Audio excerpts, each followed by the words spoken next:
Shalom, selamat pagi untuk kita semua, Bapak Ibu yang terkasih dalam nama Tuhan Yesus Kristus.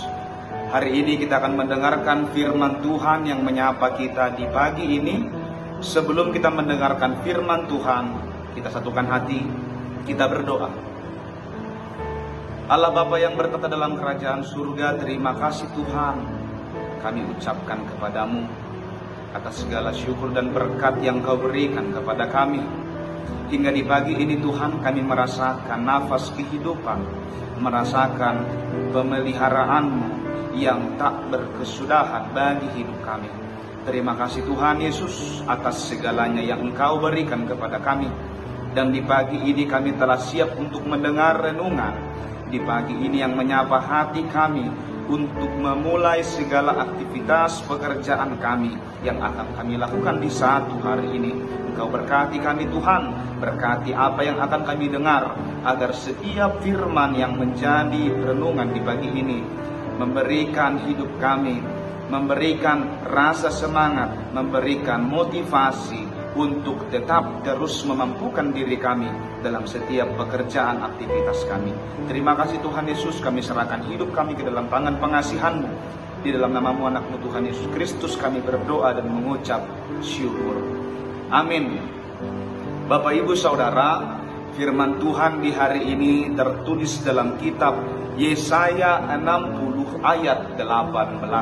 Kitab Yesaya 60 ayat 18. Saya akan bacakan bagi kita.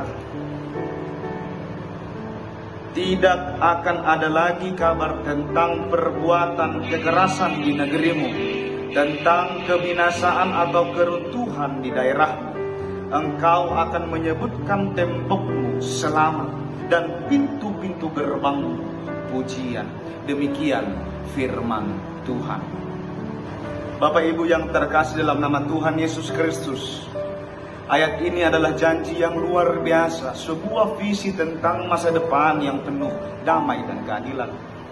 Namun seperti kita Bapak Ibu, bagi kaum minoritas, termasuk saudara-saudari kita di Sukabumi yang mungkin mengalami pembatasan dalam beribadah atau berkumpul, janji ini bisa terasa sangat jauh dari kenyataan.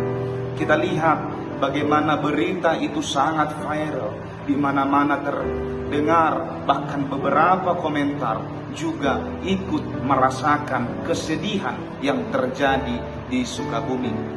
Saat ini kita masih sering mendengar kekerasan, bukan hanya fisik, tapi juga kekerasan verbal, intimidasi, diskriminasi, pembatasan hak, dan penolakan untuk menerima keberadaan. Kita mendengar tentang pemusnahan atau kehancuran. Bukan hanya tentang bangunan gereja, tetapi juga penghancuran harapan, pemusnahan rasa aman, dan kehancuran kerukunan sosial. Peristiwa-peristiwa seperti ini, di mana kebebasan beribadah terganggu, adalah luka yang nyata bagi hati nurani kita. Ini adalah momen di mana kekerasan itu sangat terasa, di mana pemusnahan kebebasan berkeyakinan itu nyata. Namun di tengah semua ini, Yesaya 60 ayat 18 menawarkan secercah harapan dan kekuatan. Ini adalah seruan untuk melihat melampaui penderitaan saat ini. Yang pertama Bapak Ibu, tidak akan kedengaran lagi kabar tentang kekerasan. Janji ini adalah sebuah janji Allah bahwa keadilan akan ditegakkan. Meski saat ini suara penindasan mungkin masih nyaring, ada hari di mana suara-suara itu akan diganti dengan keheningan damai. Bagi yang ditindas, ini adalah pegangan bahwa penderitaan tidak akan abadi. Tuhan melihat setiap ketidakadilan, setiap tetes air mata, dan setiap penolakan. Dia adalah Allah yang mendengar seruan umat. Yang kedua Bapak Ibu Saudara, tentang pemusnahan atau kehancuran di daerah. Ketika rumah ibadah ditutup, ketika pertemuan dibubarkan, atau ketika hak dasar dirampas seperti retreat dan lain-lain, rasanya seperti ada sesuatu yang dihancurkan. Namun janji ini mengingatkan kita bahwa iman dan semangat tidak bisa dihancurkan. Bahkan di tengah keruntuhan fisik atau pembatasan, benih iman tetap hidup dan akan bertumbuh. Tuhan mampu memulihkan apa yang rusak, dan dari kehancuran Dia bisa menumbuhkan kekuatan dan persatuan yang lebih besar. Dan yang ketiga, Bapak Ibu, dikatakan dalam firman Tuhan ini, Engkau akan menyebut tembok-tembokmu penyelamat, atau dengan kata selamat. Bagi kaum minoritas, tembok-tembok bisa jadi adalah batasan-batasan yang diberlakukan, penghalang-penghalang diskriminasi, atau bahkan tembok ketakutan yang dibangun dalam diri. Namun Yesaya membalikkan semua ini. Tembok-tembok itu bukan lagi simbol penindasan, melainkan akan disebut sebagai penyelamat, keselamatan. Ini berarti bahwa Tuhan sendiri akan menjadi tembok pelindung bagi kita, bagi mereka, bagi hidup minoritas yang ditindas. Bahkan dalam situasi sulit, Tuhan akan menyelamatkan dan memelihara umat-Nya. Kita akan melihat bagaimana anugerah-Nya melindungi kita dari keputusasaan, dan bagaimana kesetiaannya adalah benteng dan tembok dalam kehidupan kita. Yang berikut, Bapak Ibu Saudara yang terkasih, dikatakan dalam kitab ini yang keempat, dan pintu-pintu gerbangmu, pujian dapat dikatakan sebagai kata pujian. Pintu gerbang adalah akses keluar masuk, simbol kebebasan dan kesempatan. Seringkali bagi kaum minoritas, pintu gerbang itu terasa tertutup rapat, menghalangi mereka untuk beraktivitas atau berinteraksi secara bebas. Namun Tuhan menjanjikan bahwa pintu-pintu itu akan menjadi pujian. Ini berarti pada waktunya pintu-pintu keadilan, kebebasan, dan penerimaan akan terbuka lebar. Dan ketika itu terjadi, setiap kesempatan yang dulunya tertutup, setiap hak yang kini terenggut akan menjadi alasan untuk memuji nama-Nya. Setiap langkah menuju kebebasan adalah pujian bagi anugerah.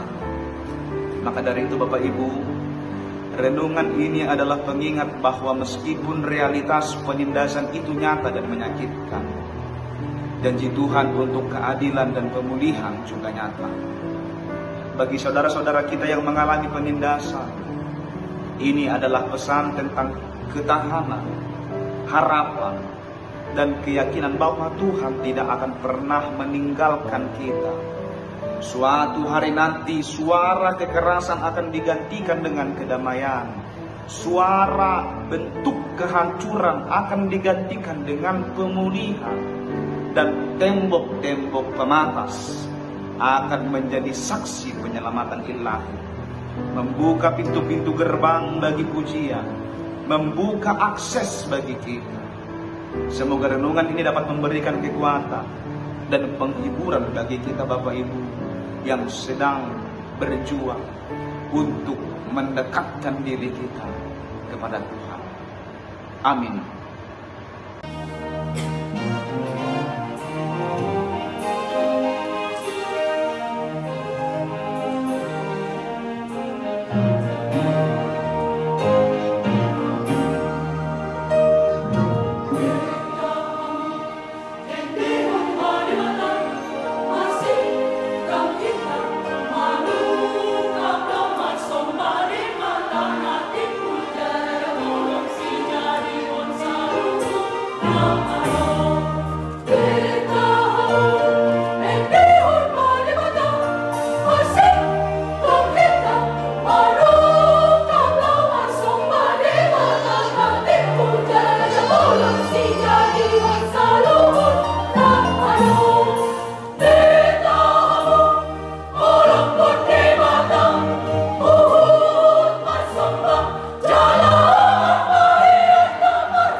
Adore